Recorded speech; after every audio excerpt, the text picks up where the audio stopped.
Good morning. हम देख रहे हैं जे.एस. मिल का पारस्परिक मांग का सिद्धांत। कल हमने देखा था इसकी मान्यताएं और इसका परिचय। हमने देखा था कि जो जे.एस. मिल का सिद्धांत है वो रिकार्डो के तुलनात्मक लागत सिद्धांत का ही विस्तार है।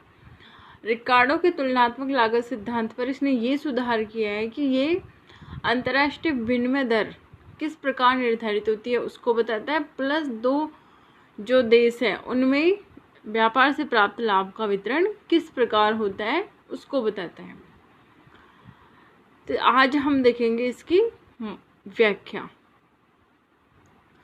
उपयुक्त मान्यताओं द्वारा जे.एस. मिल की व्याख्या निम्न प्रकार से की जा सकती है। मान्यताओं में आपने देखा था कि ये रिकार्डो के जो सिद्धांत था उसी के लगभग समान से इसकी मान्यताएं थी। दो देश, दो वस्तुएं और एक साधन, श्रम, उत्पादन पैमाने के स्थिर प्रतिफल, पूर्ण प्रतियोगिता आदि सभी इसकी मान्यताएं थी। तो इस तालिका के आधार पर आप देख सकते हैं कि देश ए है उसमें तो एक श्रम दिन के द्वारा मतलब एक श्रमिक के द्वारा वस्तु एक्स की इकाइयाँ 80 उत्पादित की जाती है और वस्तु वाई की 50। जबकि देश बी में एक श्रम दिन द्वारा मतलब एक श्रमिक को के द्वारा वस्तु एक्स की 50 इकाई और वस्तु वाई की 40 इकाइयाँ उत्पादित की जाती है। अर्थात देश ए को वस्तु एक्स और वस्तु वाई दोनों में निरपेक्ष लाभ प्राप्त है। परंतु अगर तुलनात्मक लाभ की बात करें तो देश ए को वस्तु एक्स के उत्पादन में और देश बी को वस्तु वाई के उत्पादन में तुलनात्मक लाभ प्राप्त है। इस आधार पर देश ए वस्तु एक्स के उत्पादन में विशिष्टीकरण करेगा, जबकि देश बी वस्तु वाई के उत्पादन में विशिष्टीकरण करेगा। उपयुक्त तालिका के अनुसार दो देशों में वस्तुओं का व्यापार से पूर्व विनिमय अनुपात किस प्रकार है। देश ए में अगर वस्तु एक्स की एक इकाई को छोड़ता है तो उसको वाई की 0.63 इकाई प्राप्त होती है, और अगर देश बी वस्तु एक्स की एक इकाई को छोड़ता है या वस्तु एक्स की एक इकाई के बदले में उसको वाई की 0.80 इकाई प्राप्त होती है। यदि ट्रेड शुरू होता है दोनों देशों के बीच में तो देश ए वस्तु एक्स के उत्पादन में और देश बी वस्तु वाई के उत्पादन में विशिष्टीकरण करेगा। अंतर्राष्ट्रीय जो विनिमय दर होती है वो घरेलू विनिमय दरों की सीमाओं के अंतर्गत निर्धारित होती है। जैसे ये देश ए की तो घरेलू विनिमय अनुपात क्या है, एक्स की एक इकाई के बदले में वाई की 0.63 इकाई, जबकि देश बी की घरेलू विनिमय अनुपात है एक्स की एक इकाई के बदले में वाई की 0.80 इकाई। तो जे.एस. मिल के अनुसार जो अंतर्राष्ट्रीय विनिमय अनुपात है या अंतर्राष्ट्रीय जो विनिमय दर है इन दोनों देशों के जो घरेलू विनिमय अनुपात है उनके बीच डिसाइड होगा, और यह निर्भर किस पर करता है कि एक देश के उत्पादों की मांग की सापेक्ष गहनता अर्थात पारस्परिक मांग द्वारा निर्धारित होता है। इसकी व्याख्या में आप देख सकते हैं कि जैसे यदि वस्तु एक्स की मांग, पारस्परिक जो मांग होती है वो निर्भर करती है देश दो मतलब किसी भी वस्तु की उस देश में क्या लोच है और उसके द्वारा उत्पादित वस्तु की दूसरे देश में क्या लोच है। माना यदि वस्तु एक्स की मांग देश बी में कम लोचपूर्ण है। कम लोचदार का मतलब आपने देखा था फर्स्ट ईयर में कि कम लोचदार का तात्पर्य होता है कि कीमतों में बहुत अधिक परिवर्तन होने पर भी मांग में बहुत कम परिवर्तन होना, परंतु वस्तु वाई की मांग देश ए में अधिक लोचपूर्ण है, अर्थात कीमतों में थोड़ा सा परिवर्तन होने पर मांग में बहुत अधिक परिवर्तन हो जाना का मतलब होता है इकाई से अधिक मांग की लोच।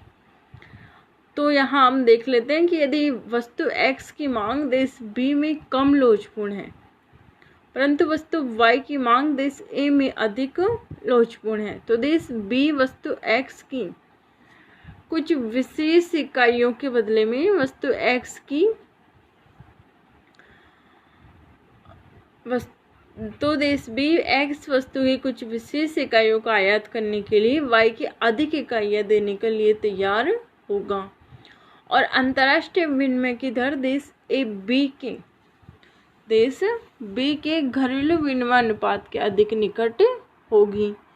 अर्थात विनिमय अनुपात या व्यापार की शर्तें देश A के अधिक अनुकूल होगी और इससे व्यापार के कुल लाभ में से अधिक हिस्सा प्राप्त होगा। तो इससे क्या समझ में आया कि यदि एक देश में किसी वस्तु की मांग कम लोचपूर्ण है, मतलब विदेशों से जो वो आयात कर रहा है उसकी तो कम लोचपूर्ण है, मतलब इकाई से कम लोचदार है, और दूसरे देश में जिसमें वह निर्यात कर रहा है उसमें उस देश द्वारा भेजी गई वस्तु की मांग अधिक लोचदार है, तो व्यापार की शर्तें जो होगी उसके जो देश है उसके घरेलू विनिमय अनुपात के निकट होगी। अर्थात व्यापार से लाभ डिसाइड होता है घरेलू विनिमय अनुपात या अंतर्राष्ट्रीय विनिमय की दर किस देश के घरेलू विनिमय अनुपात के निकट होती है। यदि एक देश के घरेलू विनिमय अनुपात के निकट अंतर्राष्ट्रीय विनिमय की दर निर्धारित होती है तो उस देश को व्यापार से कम लाभ प्राप्त होगा, अर्थात व्यापार की शर्तें उसके प्रतिकूल होगी। और यदि उसके घरेलू विनिमय अनुपात दूसरे देश के घरेलू विनिमय अनुपात के निकट अंतर्राष्ट्रीय विनिमय की दर डिसाइड होती है तो देश जो प्रथम देश है उसको व्यापार से लाभ प्राप्त होगा। इसी प्रकार आप देख सकते हैं देश बी की स्थिति में। अब हम देख लेते हैं J.S. मिल के सिद्धांत को ओफर वक्र की सहायता से। ओफर वक्र आप जानते हैं कि क्या होता है। मार्शल और एजवर्थ ने इसको प्रतिपादित किया था और ये बताता है कि एक देश दूसरे देश की वस्तुओं के बदले में स्वयं द्वारा उत्पादित वस्तु की कितनी मात्राएं छोड़ने को तैयार होता है। अर्थात एक वस्तु के आयात के बदले में खुद वस्तु की कितनी इकाइयों का निर्यात करता है। तो ये जो रेखा चित्र में इसमें आप देख सकते हैं कि x वस्तु तो देश A में निर्यात योग्य वस्तु है और y वस्तु देश B में निर्यात योग्य वस्तु है। OA जो प्रस्ताव वक्र है या ऑफर कर्व है वो देश A का है, जबकि OB जो प्रस्ताव वक्र है या ऑफर कर्व है वो देश B का है। OA प्रस्ताव वक्र बताता है कि देश A y वस्तु की इकाइयाँ प्राप्त करने के लिए x वस्तु की कितनी इकाई छोड़ता है, जबकि OB प्रस्ताव वक्र बताता है कि देश B x वस्तु की एक इकाई प्राप्त करने के लिए y वस्तु की कितनी इकाइयाँ छोड़ने को तैयार होता है। जैसा कि इसमें लिखा हुआ है कि उपयुक्त रेखा चित्र में OA देश A का प्रस्ताव वक्र है और देश A का प्रस्ताव वक्र है, जबकि देश OB देश B का प्रस्ताव वक्र है। और ये जो संतुलन बिंदु है इसमें कहाँ डिसाइड हो रहा है, C बिंदु पर है ना, जहाँ दोनों प्रस्ताव वक्र आपस में एक दूसरे को काट रहे हैं। इसमें आप देख सकते हैं कि देश A x वस्तु की OQ मात्रा का निर्यात करता है और CQ मात्रा का आयात करता है ना। संतुलन बिंदु C पर होता है जहाँ दोनों प्रस्ताव वक्र एक दूसरे को काटते हैं। इस बिंदु पर देश A x की OQ मात्रा का निर्यात करता है, बदले में y की CQ मात्रा का आयात करता है। व्यापार की शर्तों का सूत्र आप जानते हैं कि एक वस्तु का आयात अपॉन दूसरी वस्तु का निर्यात, तो CQ बराबर व्यापार की शर्तें हो गई OQ। यदि देश A की वस्तु y के लिए मांग बढ़ती है, मतलब देश A है उसमें अगर वस्तु जो y वो आयात कर रहा है B देश से, उसकी डिमांड उसके यहाँ बढ़ जाती है, तो क्या होगा कि जो वो पहले आयात कर रहा था y की इकाइयाँ, उसके बदले में वो x की अधिक इकाइयाँ देने को तैयार हो जाता है। और उसका जो प्रस्ताव वक्र है वो किधर की साइड खिसक जाएगा, दाहिनी तरफ, है ना, c के दाईं तरफ। अगर ऐसा ही b देश में होता है कि b देश में x वस्तु की डिमांड बढ़ जाती है, तो b देश का जो ऑफर कर्व है वो किधर की साइड शिफ्ट होगा, बाएं साइड, है ना। यदि देश ए की वस्तु y के लिए मांग बढ़ती है तो y की उतनी ही मात्रा के लिए x की अधिक मात्रा प्रस्तुत करेगा। वास्तविक संतुलन जो विनिमय दर होती है वो व्यापार करने वाले देशों के प्रस्ताव वक्र की लोचशीलता पर भी निर्भर करती है कि जो ऑफर कर्व है, मान लो ये दो देश ट्रेड कर रहे हैं ए और बी, तो इनका जो ऑफर कर्व है किस देश का अधिक लोचपूर्ण है और किस देश का कम लोचपूर्ण है, इस पर भी अंतर्राष्ट्रीय जो विनिमय की दर होती है वो निर्भर करती है।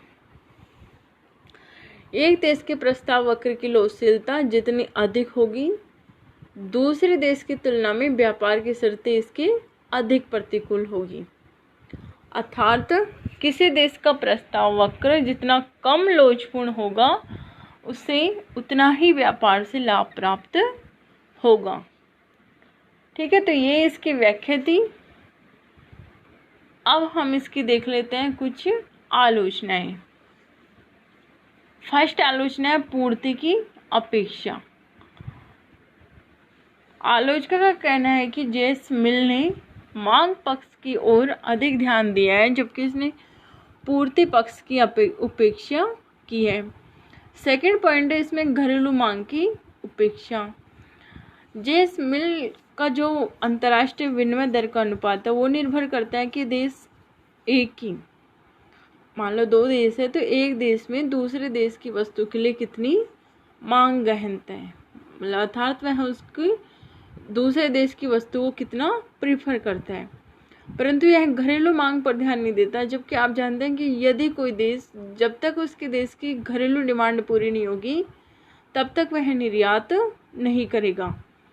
तो घरेलू मांग पर भी निर्यात निर्भर करता है, और जेस मिल का जो सिद्धांत वो इसकी उपेक्षा करता है। थर्ड पॉइंट है इसमें बहुदेशीय बहुवस्तु व्यापार पर लागू नहीं। जैसा कि आपने इसकी मान्यताओं में देखा था कि यह सिद्धांत सिर्फ दो देश दो वस्तुओं की स्थिति में लागू होता है। अर्थात अगर एक देश का कई सारे देशों के साथ अगर ट्रेड होता है, जैसे कि प्रेजेंट सिचुएशन में हो रहा है, तब यह सिद्धांत लागू नहीं होता। फोर्थ पॉइंट है व्यापार करने वाले देशों का आकार। यदि दो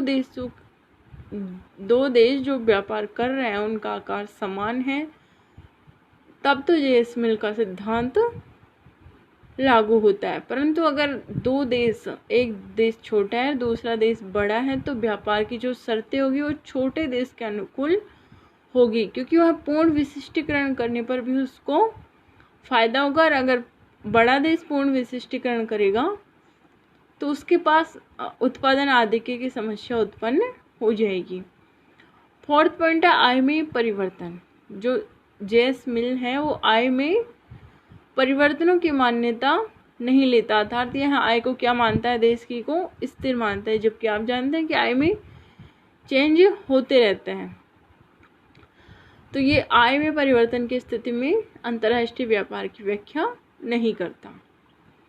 ठीक है, ये इसकी कुछ आलोचनाएं। निष्कर्ष रूप में आप कह सकते हैं कि उपयुक्त आलोचनाओं के बावजूद भी सिद्धांत का बहुत महत्व है, क्योंकि इसके द्वारा अंतर्राष्ट्रीय विनिमय की दर जो होती है उसकी निर्धारण की व्याख्या होती है, और ये बताता है कि लागत अनुपात और पारस्परिक मांग दोनों मिलकर व्यापार की शर्तों को निर्धारित करते हैं। ठीक है, ये था जेस मिल का पारस्परिक मांग का सिद्धांत। कल हम देखेंगे हेबरलर का अवसर लागत सिद्धांत। ठीक है, धन्यवाद।